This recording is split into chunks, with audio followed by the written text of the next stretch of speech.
Hi there, and welcome to another instructional video playlist for the Salem Kettlebell Training YouTube channel. You can subscribe below. This time we're going to talk about the third of the commonly used warm-ups for a general warm-up here at Salem Kettlebell Training. We've gone over the developmental movement patterns. That's usually the place to start when it comes to your warm-up because again, it ties in the soft tissue work that we've been doing and the corrective exercises that you've been performing into global movements so that you can really restore functional movement.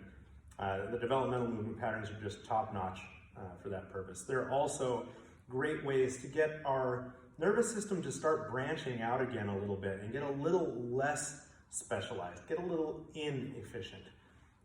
It's that kind of nervous function that really helps us with critical thinking and problem solving in our day-to-day lives. We also did the easy strength warm-up, what I call the easy strength warm-up. It's the warm-up at the beginning of Pavel's Kettlebell Simple and Sinister. You've got the 90-90 hip, you've got the hardstyle bridge, you've got the goblet squat, and you've got the kettlebell halo. I showed you a few different versions of each of those. Now we're going to do what I call the joint by joint warm-up. The joint by joint warm-up, and really each of the various warm-ups that you've used up to this point cleave to the joint by joint principle.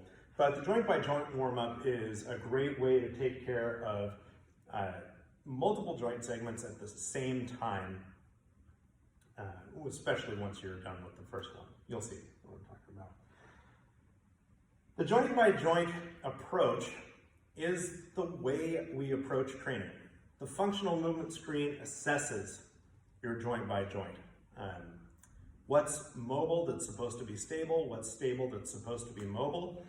Those are the questions that the functional movement screen answers.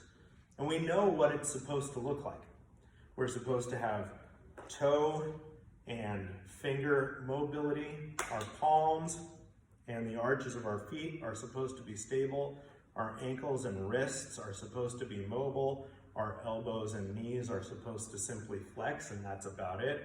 Our shoulders and hips are supposed to kind of move all over the place. Big range of motion from those joints. They're more mobile. Our shoulder girdle and our lumbar spine, those are supposed to be stable. They're not supposed to move around very much.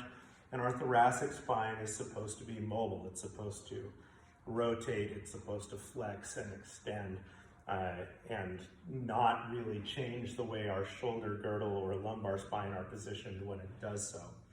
So the joint by joint warm-up sticks to that idea, mobile, stable, mobile, stable. I like to start from the inside and work my way out.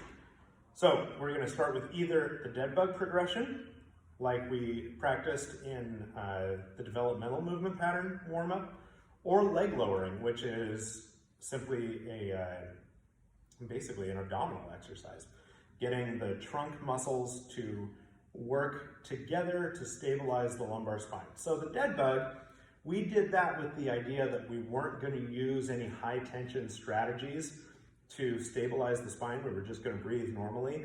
Hopefully you can do that with leg lowering as well.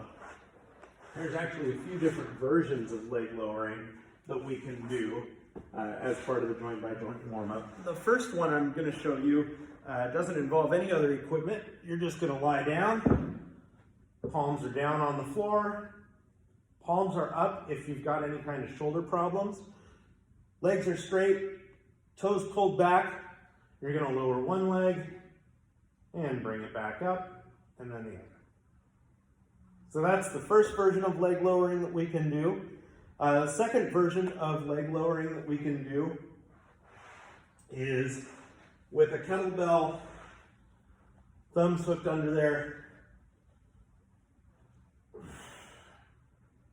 hands laid back a little bit till I feel some tension come on the shoulders, and then I'll lower one and then the other.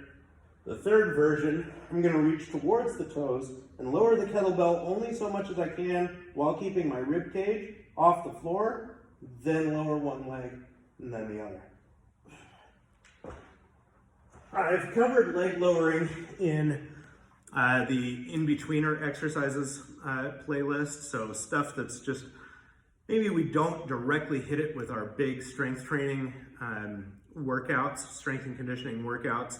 So the hollow body position that's explored in the plank, the hollow body pull-up, and the and leg lowering, something that we don't get around to in our main training program. So I just wanted to give that sort of a glancing blow, just cover it a little bit more again, and then we'll move on.